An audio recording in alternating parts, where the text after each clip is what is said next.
나의 사랑하는 채 비록 헤어졌으나 어머니.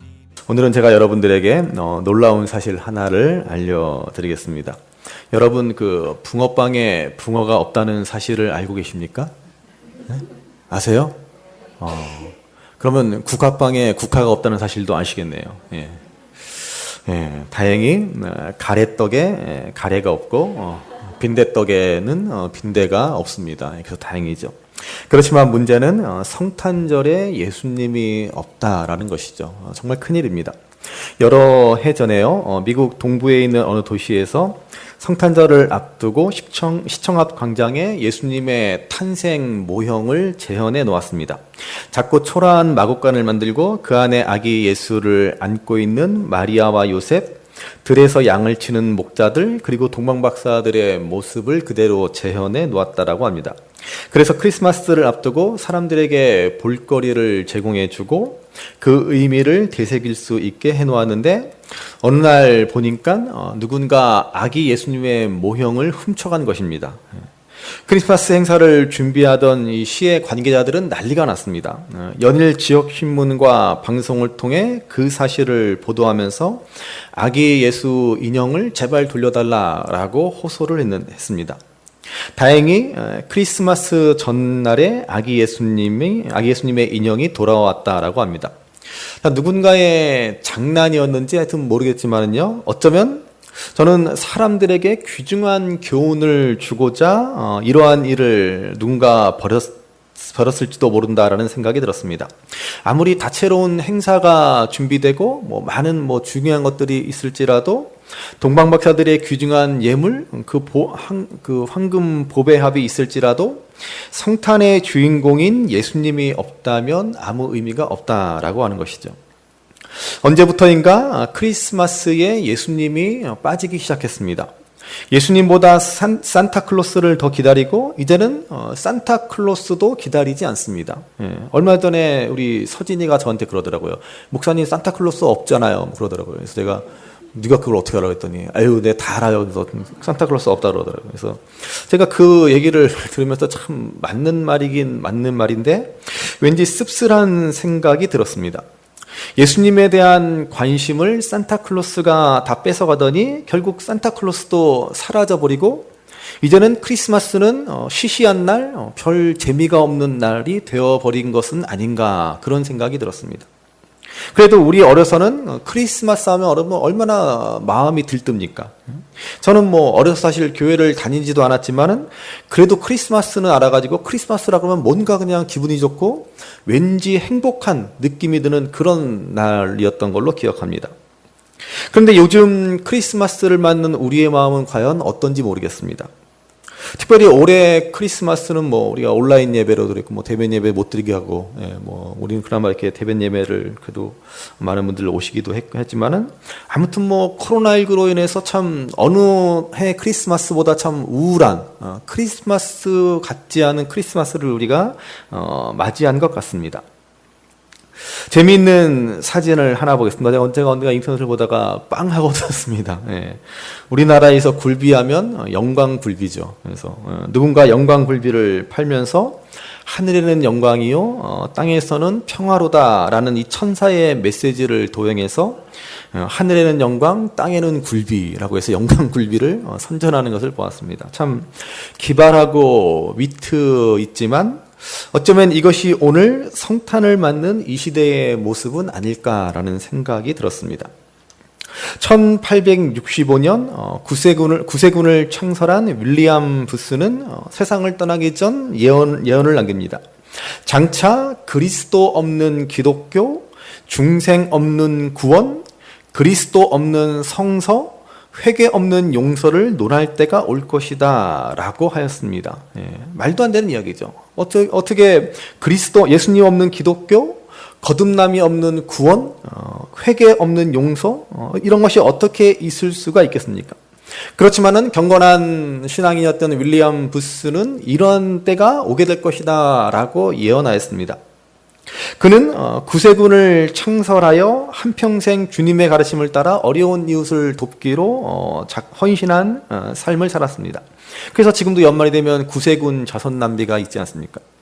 그렇지만은 윌리엄 부스는 장차 우리 기독교가 이렇게 변질되고 타락해버릴 것이다 라고 미리 예견했습니다. 왜냐하면은 윌리엄 부스는 당시에 크리스마스를 보면서 이미 예수님이 없는, 예수님이 빠져버린 크리스마스를 보게 된 것입니다. 그래서 우리 기독교의 가장 중요한 절기인 크리스마스에 예수님이 주인공이 되지 못하는 현실을 보면서 윌리엄 부스는 장차 우리 기독교의 근간이 흔들리고 변질될 것을 예견하며 걱정한 것입니다. 그래서 오늘 크리스마스를 맞는 오늘 우리들의 마음은 과연 어떠한지 한번 되돌아봐야 할 것입니다.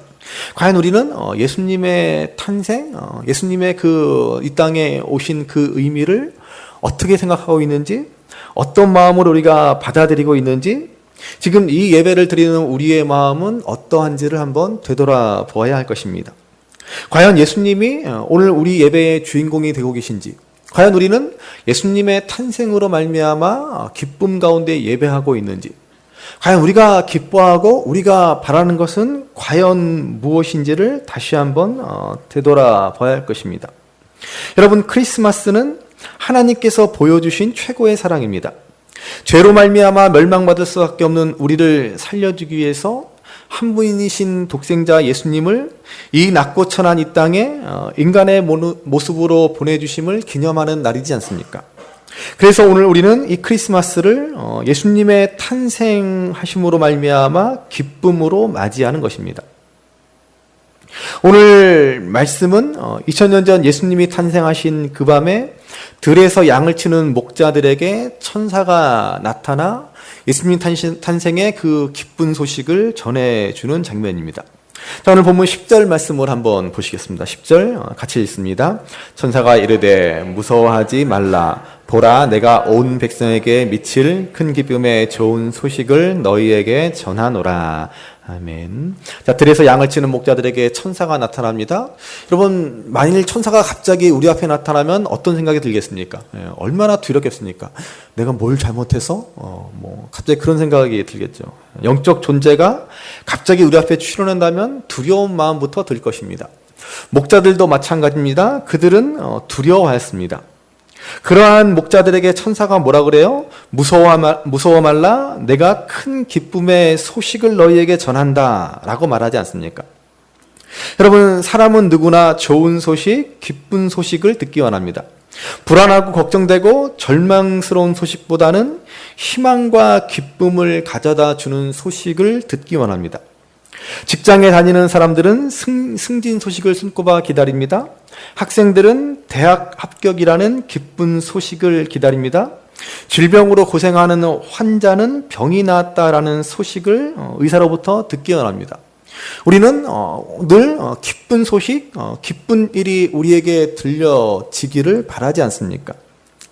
제가 참 이 성탄절을 앞두고 마침 오늘 온라인 예배도 안 되니까 우리 딸이 들을까봐 이 얘기를 안 하려고 그랬는데, 이 얘기를 성탄절을 앞두고 참 낙심되는 소식을 들었습니다. 우리 딸이 수능을 봤는데 혹시나 했건만 역시나 수능 점수를 잘 못 받았습니다.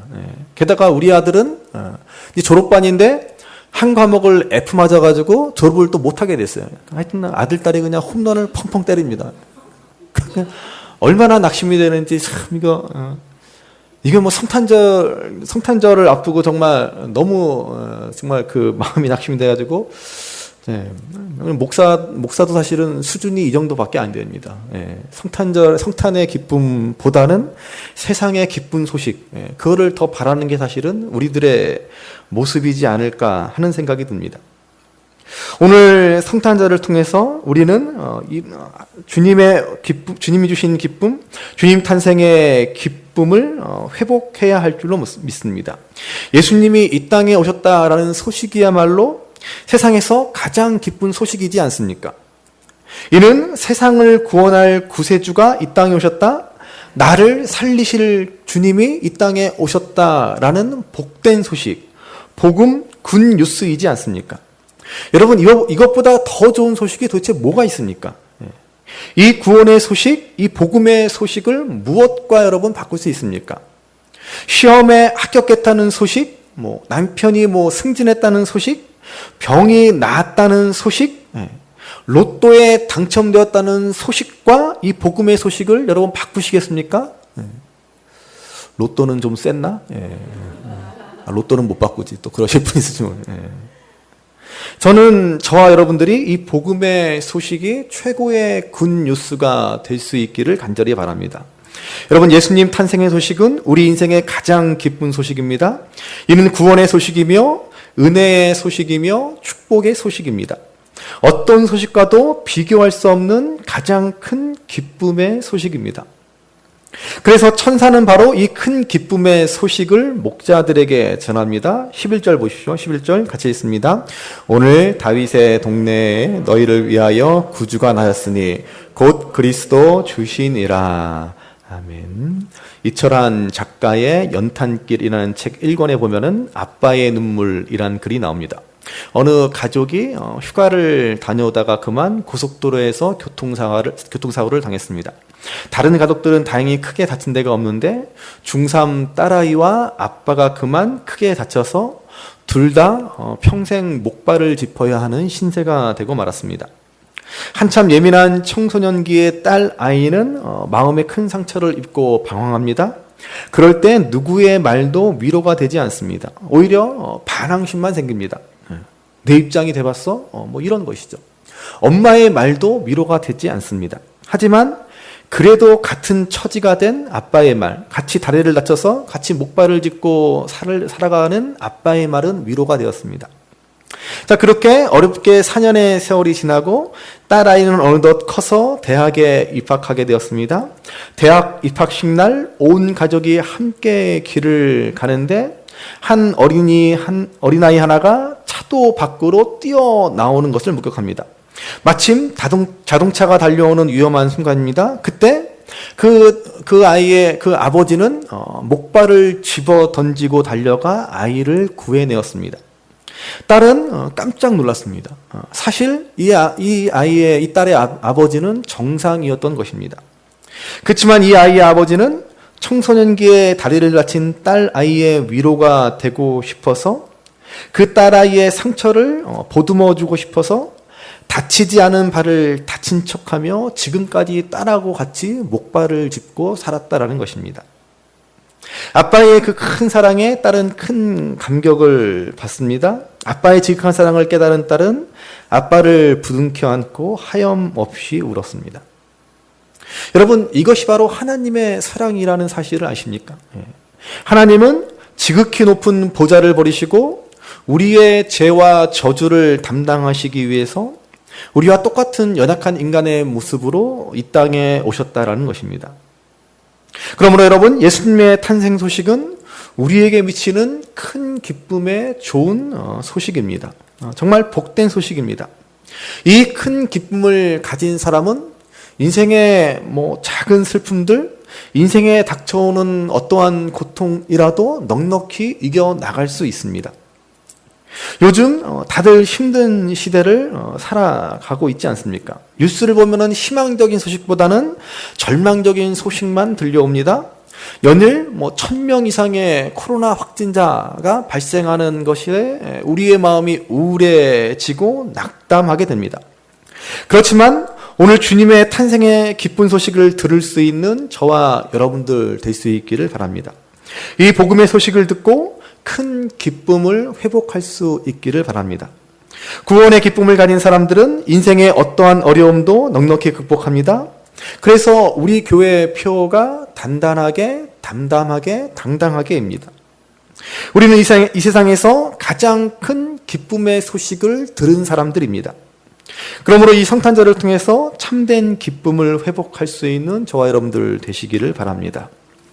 자, 오늘 말씀은 이제 예수님의 탄생의 이 큰 기쁜 소식을 목자에게 전하며 천사들은 하나님을 이렇게 찬송합니다. 14절 말씀 보십시오. 14절 같이 읽습니다. 지극히 높은 곳에서는 하나님께 영광이요 땅에서는 하나님이 기뻐하신 사람들 중에 평화로다 하니라. 아멘. 천사들은 하늘에는 영광이요 땅에는 평화로다 라고 하나님을 찬송합니다. 크리스마스가 되면 우리가 늘 들어봤던 말씀입니다. 자, 그런데 왜 예수님의 탄생 소식이 하나님께 영광이 됩니까? 왜 주님의 탄생으로 하나님의 영광이 나타납니까? 왜냐하면 예수님의 탄생은 하나님이 영광 받으시기에 합당하신 분임을 보여주기 때문입니다. 먼저 예수님의 탄생은 가장 큰 희생을 의미합니다. 하나님께서 독생자를 보내신 것은 가장 큰 희생이지 않습니까? 여러분 그렇잖아요. 우리가 자녀들을 키워보서 알지만은 내가 희생을 하는 것보다 자녀들을 희생시키는 것이 부모로서 그 마음이 어떻겠습니까? 하나님이 독생자를 이 땅에 보내셨다라고 하는 것은 자신보다 더 큰 희생을 치르셨다라는 것 아닙니까? 뿐만 아니라 예수님의 탄생은 가장 큰 겸손입니다. 예수님은 하늘 보좌를 버리시고 종의 형상을 입으시고 인간 세상에 오셨습니다.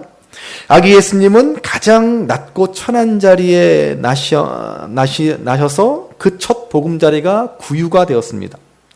이는 가장 큰 겸손이지 않습니까?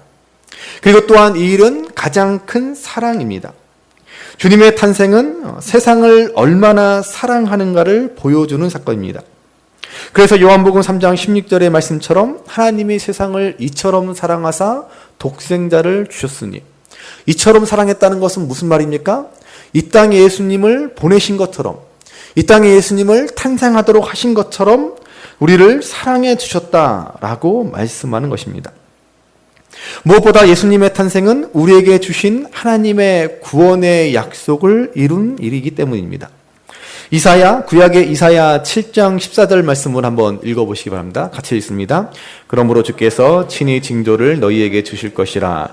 보라, 처녀가 잉태하여 아들을 낳을 것이요 그의 이름을 임마누엘이라 하리라. 아멘. 또 미가서 5장 2절 말씀 보십시오. 같이 읽습니다. 베들레헴 에브라다야, 너는 유다 족속 중에 작을지라도 이스라엘을 다스릴 자가 내게로 나올 것이라. 그의 근본은 상고에 영원에 있느니라. 아멘. 예수님 탄생하기 무려 500여 년 전에 선지자 이사야와 선지자 미가는 예수님이 동정녀의 몸에서 베들레헴에 탄생할 것을 미리 예언했습니다. 이러한 예언의 말씀들은 수없이 많습니다. 이 모든 예언뿐만 아니라 구약 성경의 궁극적인 메시지는 오실 메시아이지 않습니까? 구약 성경은 구세주로 탄생하실 메시아를 바라보는 것입니다. 이것이 하나님의 약속이고 구원 계획이기 때문입니다. 이 하나님의 약속을 따라 메시아이신 예수님이 이 땅에 오신 것입니다. 그러므로 성탄의 큰 기쁨의 소식, 이 구원의 복된 소식을 들은 우리들도 마땅히 하나님께 영광을 돌려야 합니다. 우리도 이제 희생과 겸손과 사랑으로 행해야 합니다. 무엇보다도 하나님의 말씀에 순종하는 삶을 살아야 합니다. 그때 우리를 통해서 하나님의 영광이 나타나게 될 것입니다. 또한 예수님의 탄생은 땅에서 기뻐하는 자들, 곧 주님을 믿는 자들에게 평화입니다. 예수님 당시는 로마가 세계를 지배하던 소위 팍스 로마나의 시대입니다. 로마의 평화, 로마에 의한 평화가 있던 때입니다.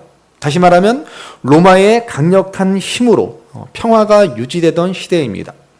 그러나 그것은 참된 평화가 아니죠. 그것은 거짓된 평화입니다.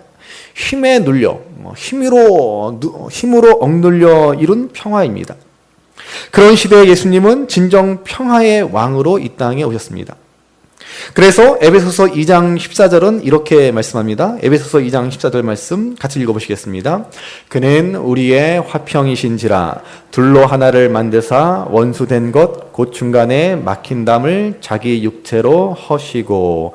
아멘. 자, 바울은 예수님을 누구라고 소개합니까? 화평이라고 소개합니다. 예수님의 다른 이름, 예수님의 별명은 화평, 평화, 곧 샬롬입니다. 선지자 이사야는 그래서 예수님에 대해서 예나기를 그는 평강의 왕이라고도 하였습니다. 예수님은 평화의 왕으로 이 땅에 오셨습니다. 왜냐하면 그분은 하나님과 우리 사이에 막힌 담을 허시고 마침내 우리가 하나님과 평화하게 하셨습니다. 그리고 우리와 다른 사람들, 이웃들, 나라와 민족들이 벽을 허물고 마침내 평화를 가능하도록 하셨던 것입니다. 여러분, 인류의 가장 오래된 담, 시대가 지나도 절대로 허물어지지 않는 견고한 벽이 하나 있습니다. 그것은 바로 유대인들과 이방인들의 벽입니다. 지금도 이스라엘에 가면 그것을 극명하게 보여주는 상징적인 벽이 바로 유대인과 팔레스타인 사이에 세워진 분리장벽이지 않습니까? 이 유대인들과 이방인들의 이 벽은 2000년이 지난 지금까지도 절대로 허물어지지 않고 있습니다. 그런데 예수님으로 말미암아 인류 역사의 이 가장 두껍고 견고한 벽이 한순간 무너져버린 사건이 있습니다. 그게 뭐예요? 그게 바로 교회라는 것입니다. 유대인들 가운데 예수님을 영접한 유대 그리스도인들, 그리고 이방인들 가운데 예수님을 영접한 이방 그리스도인들이 어느 날 갑자기 서로를 형제라고 부르기 시작합니다. 유대인과 이방인까지 지금까지 그들이 서로 분리되고 구별되고 차별하던 자들이 이제는 차별이 없이 함께 하나님을 한 아버지라 부르며 하나님을 예배하게 된 것입니다. 여러분, 이것이 바로 교회입니다. 모두가 한 하나님을 아버지라 부르며 차별이 없는 공동체가 바로 교회입니다. 이것이 바로 예수님 탄생으로 이루어진 놀라운 일입니다. 하나님과 우리가 화목하게 되었고 또한 인간과 인간이 화목하게 되는 그러한 참 평화로 예수님은 이 땅에 오신 것입니다. 메리 크리스마스라는 2005년에 만들어진 프랑스 영화가 있습니다. 이 영화는 1914년 1차 세계대전에 일어난 실화를 바탕으로 만들어진 영화입니다. 1914년 벨기에의 플랑드르 평원에서 독일군과 맞서 싸운 연합군인 프랑스군과 영국군이 서로 죽고 죽이는 그야말로 치열한 정말 처절한 전투가 벌어집니다. 이 전투에서 한 달 만에 13만 명의 사망자가 나올 정도로 그야말로 아비규환의 전투였습니다. 좀처럼 승부가 날 것 같지 않은 이 전투는 참호전으로 바뀝니다. 오랜 시간 서로 대치하며 시체와 진흙이 뒹구는 참호 속에서 그들은 버티고 있었습니다. 그리고 12월 24일 크리스마스의 이브를 맞이하였지만 여전히 대치 상황, 긴장 상황은 계속되었습니다. 밤이 깊었을 무렵 독일군 진영에서 깊은 침묵을 깨고 누군가 고요한 밤, 거룩한 밤을 부르기 시작합니다. 이에 한 사람의 노래로 시작한 그 노래는 독일군 전체의 합창으로 이어집니다. 그리고 노래가 끝나자 놀라운 일이 벌어집니다. 바로 적군이었던 반대측 진영인 연합군 쪽에서 일제히 환호와 박수가 터져 나오며 앵콜을 외치는 것입니다. 그러자 또다시 독일군 진영에서 크리스마스 캐럴이 울려 퍼지고 그 노래가 끝나자 이번에는 영국군 진영에서 화답하였고 그리고 또다시 프랑스군 진영으로 이어집니다. 그렇게 크리스마스 이브의 밤 그 참혹한 전쟁터에서 아군 적군 할 거 없이 성탄 캐럴의 메들리가 그날 밤을 채웠습니다. 그리고 그 다음날 기적과 같은 일이 벌어집니다. 독일군과 연합군은 크리스마스 당일에 전쟁을 휴전을 선포합니다. 거기에서 끝나는 것이 아니라 그들은 중간지대에서 서로 만납니다. 그들은 서로에게 총구를 겨눴던 그 살벌했던 모습들은 사라지고 화기애애한 웃음으로 같이 모입니다. 그들은 먼저 전쟁터 곳곳에 널브러져 있는 시체들을 한데 모아 합동 장례식을 치릅니다. 그리고 나서 축구 시합도 열고 서로 어설픈 손짓 발짓을 주고받으며 서로의 가족 사진을 보여주며 이야기를 나누며 삶을 나눕니다. 적국의 군인이 아닌 인간 대 인간으로서의 교감을 나눈 것입니다. 심지어는 서로 주소까지 교환하며 꼭 살아서 전쟁 후에 다시 만나자라는 이야기까지 주고받습니다. 이 크리스마스가 만든 기적은 몇 주간 계속되었다라고 합니다. 당시 독일군이었던 요제프 벤젤이라는 군인은 부모님께 보낸 편지에서 이 광경은 평생토록 잊을 수 없습니다. 살인과 죽음 속에서도 인간이란 존재는 살아있다는 사실을 깨달았습니다. 1914년 크리스마스는 제게 잊지 못할 크리스마스입니다. 라고 썼습니다. 여러분, 이처럼 크리스마스는 바로 평화의 절개입니다. 전쟁에서 적으로 만나 서로를 향해 총구를 겨누었던 군인들조차도 크리스마스를 통해서 사랑과 화평을 이루었습니다. 이것이 바로 아기 예수님의 탄생이 이 땅에 이루어놓으신 놀라운 평화입니다. 그러므로 오늘 성탄 예배를 통해서 이 땅에 오신 주님의 탄생의 의미를 다시 한번 기억하시기 바랍니다. 하나님과 우리를 화해시키기 위해서 자신의 몸을 버리셨던 예수님, 그 평화의 왕으로 오신 그 주님을 기억하시기를 바랍니다. 우리 구주의 탄생으로 말미암아 우리에게 참된 평화를 이루셨다라는 사실을 기억하시기 바랍니다. 그러므로 성탄의 의미를 되새기며 다시 새로운 마음과 결단으로 행하시기 바랍니다. 미국 워싱턴 대학의 토마스 홈스 교수의 연구에 의하면 사람들의 마음과 생활을 변화시키는 가장 큰 일은 배우자의 죽음이라고 합니다. 배우자가 죽으면 사람의 그 심리 상태, 그 마음, 그리고 그 생활이 가장 크게 변한다라고 합니다.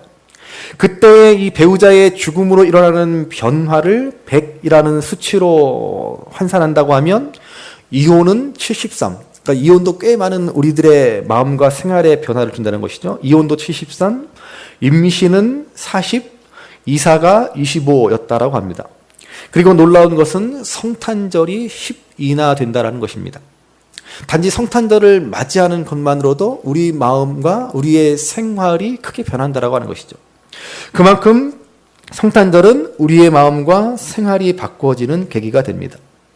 그러므로 오늘 성탄의 의미가 많이 변질되고 퇴색되었고 성탄의 참된 기쁨을 찾아보기 어려운 그러한 시대를 우리가 살아가지만 정말 삶의 변화가 있는 성탄을 맞이하시는 저와 여러분들 되시기를 바랍니다.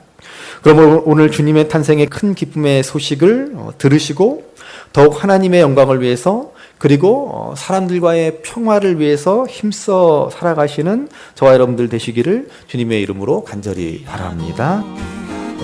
귀하다 우리 어머님이 들려주시던 재미있게 듣던 말이 책 중에 있으니 이 성경 심히 사랑합니다.